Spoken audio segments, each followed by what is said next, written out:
if you're looking to start jazz improvisation in 2025, these are some of the things that I probably would have done if I were to start over, honestly.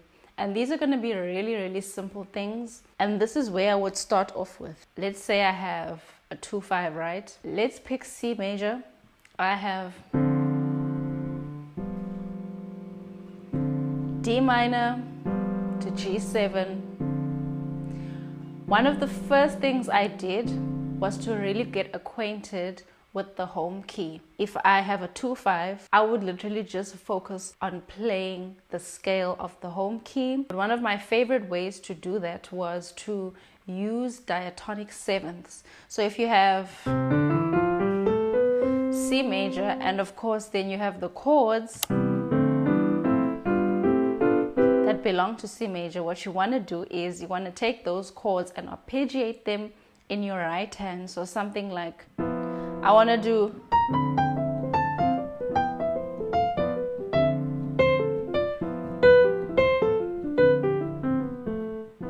and all I'm doing is I'm taking the C major, chordal movement, this, but I'm doing it downward.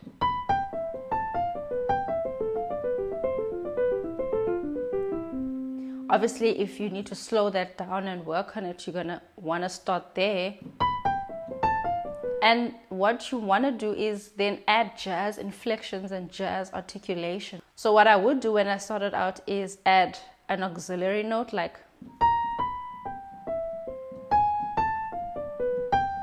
on some of them. And this was kind of like a natural phrasing that I kind of did because I would listen,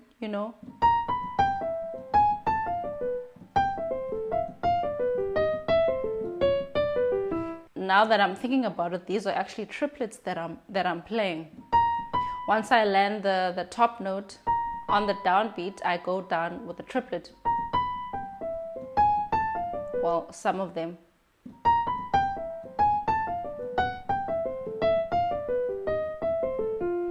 So what you can do is you take your 2-5,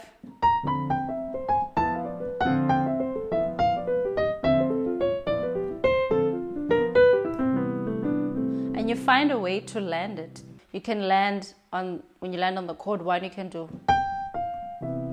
So whatever you play over the 2-5, the landing is also just as important. You can do something like 5 to 4 to 3, or you can do an altered resolution like.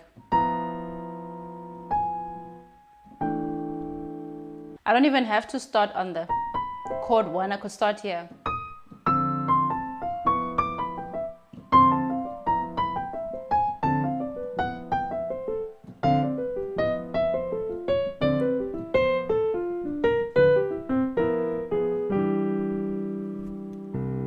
And in my left hand, and I'm just keeping a simple root position, shell voicing. So you can do just shell voicings like root 7 third, root 7 third. And I do have a left hand, some left hand PDFs if you want to check those out, there in the description. These are shell voicings, but you could also do rootless left hand voicings. Here I was just kind of mixing it up. I was doing root chord 2, and then I'm doing left hand voicing chord 5. It's really up to you.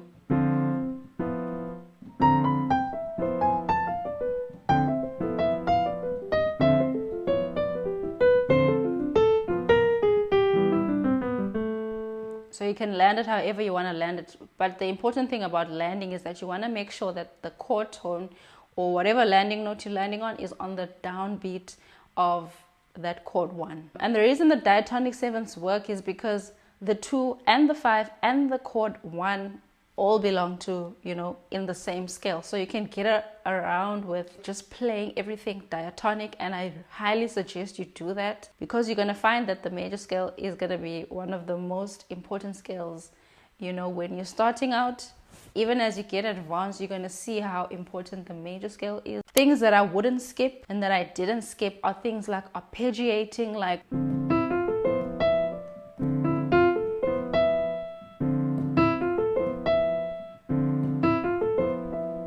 And this is simply arpeggiating the chord 2. I'm just focusing on the chord 2 here. Here's the root of chord 2, and in my right hand I'm doing 3, 5, 7, and 9, but I am arpeggiating with the auxiliary note before the chord 3. So,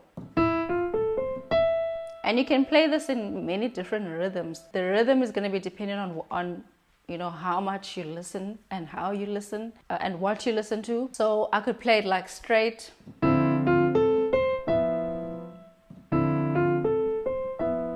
By the way, rhythmically for the left hand, I'm pretty much, it seems as if I'm doing the 2 on the 1 and 2 and the chord 5 on the 3 and 4. So I could play the line straight, but then you can start to swing it. And a good way to do that is to add triplets, you know what I mean?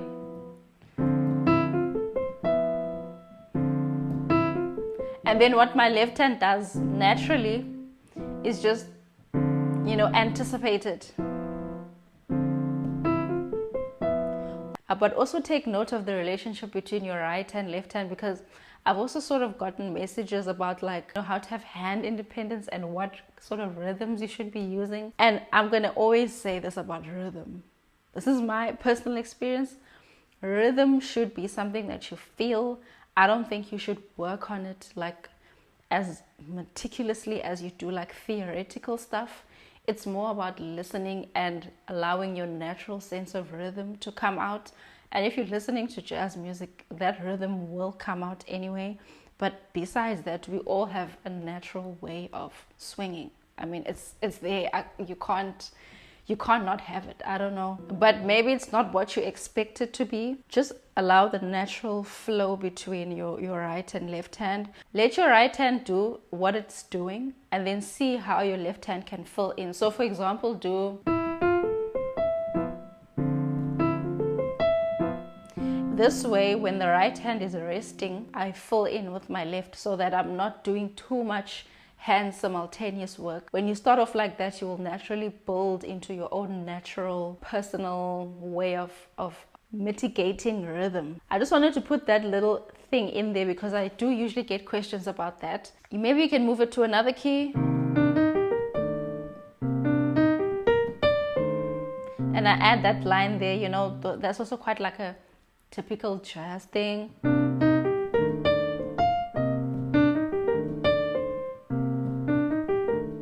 You can do things like that.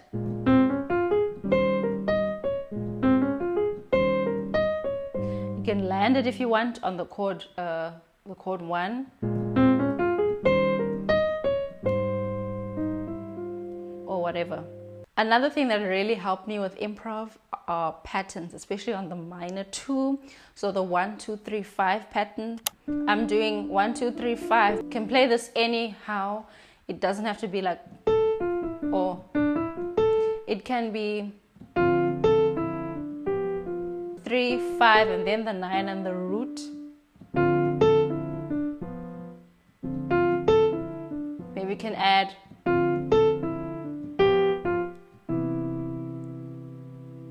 and your ear will also lead you to play the right things, I believe. So don't only be dependent on what should I be learning per se.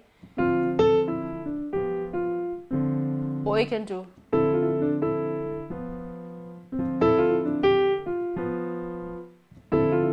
This is still the pattern shape, you know, 1, 2, 3, 5.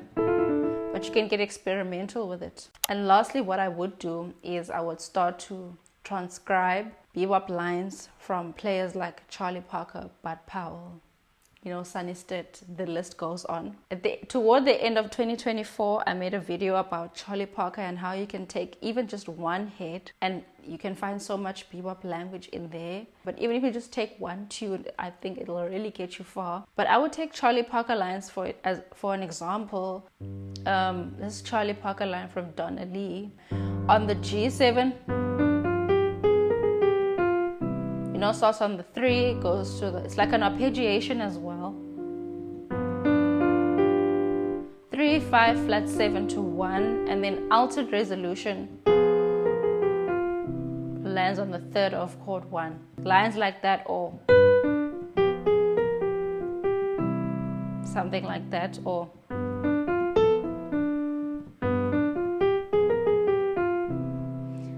You know, these are like simple lines, but they're so effective when you put them with other stuff. It's one of those things where you probably should learn because it's like the basis of jazz bebop playing, you know. And then in the end, when you play some of your favorite tunes, like I'll play Days of Wine and Roses, for example. Maybe I'll try to add the major diatonic lines, some patterns, arpeggiating, some Charlie Parker lines.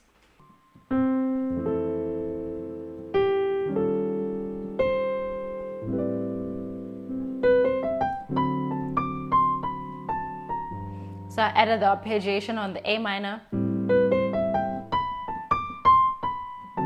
And I just enclose to the third of G minor.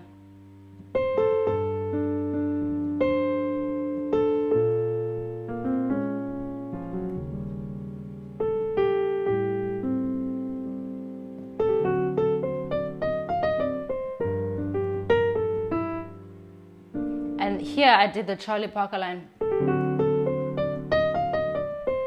Then I did a bud power line.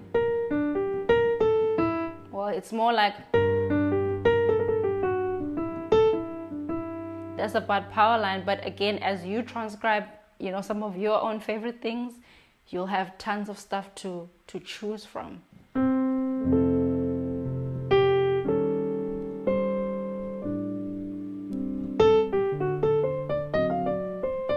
Here's a pattern.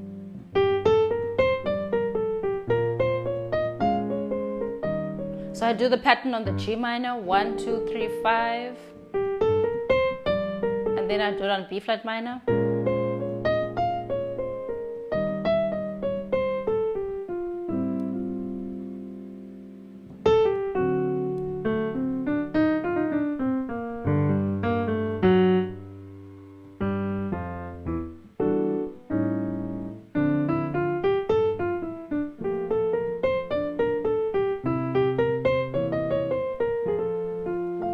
Added that Charlie Parker lick in there again. Please do check the PDF in the description if you want them all laid nicely for you in all 12 keys. I'll see you in the next video, and I wish you well for this year.